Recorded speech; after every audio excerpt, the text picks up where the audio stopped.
Globo demonstra toda sua submissão aos Estados Unidos e ao Centrão, e recebe um esculacho e lição de patriotismo do novo presidente do PT Edinho Silva, espia. E aí a minha pergunta para o senhor é, em que momento que o governo ou o PT vai buscar o diálogo ou aprofundar o diálogo com o centro, sendo que o centro é quem vai dar a vitória para o próximo presidente, e foi o centro que também apoiou Lula e o ajudou na vitória de 2022, e adotar um pragmatismo também nesse diálogo, inclusive um pragmatismo que passa por esse ponto que a gente está falando agora, a relação com os Estados Unidos. O que a gente ganha com isso? Ô, Júlia, nós somos uma nação, Júlia. Nós somos um país, nós somos um povo. Nós não somos um puxadinho dos Estados Unidos. Nós não temos que ter uma relação de submissão com os Estados Unidos. Nós temos que ter uma relação de respeito, como nós tivemos no governo Biden, tivemos com Obama, tivemos com tantos governantes americanos. O Brasil sempre foi parceiro dos Estados Unidos. Agora, nós não podemos ser um parceiro de joelhos. Nós não podemos ser um parceiro submisso. Nós não podemos ser um parceiro que recua a cada ameaça do governo americano. O governo americano estabeleceu uma política internacional de ameaça a todos os países do mundo. Não é só o Brasil.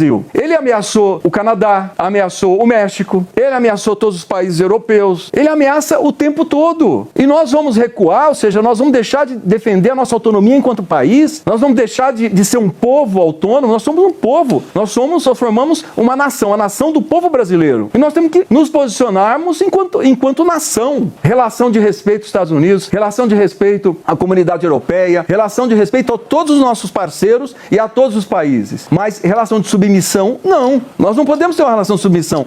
Um líder do tamanho do presidente dos Estados Unidos, que tem uma posição racista, de obrigar o prefeito de Nova York a pagar uma frase, inclusive, que denuncia um crime de racismo nos Estados Unidos, né? O presidente que algema um adolescente brasileiro porque ele é filho de imigrante, um presidente que deporta imigrantes algemados para El Salvador, um presidente que persegue imigrantes em território americano, um presidente que se solidariza com a primeira-ministra assumidamente fascista na Itália, um presidente que manda seu representante dialogar com os nazistas na Alemanha.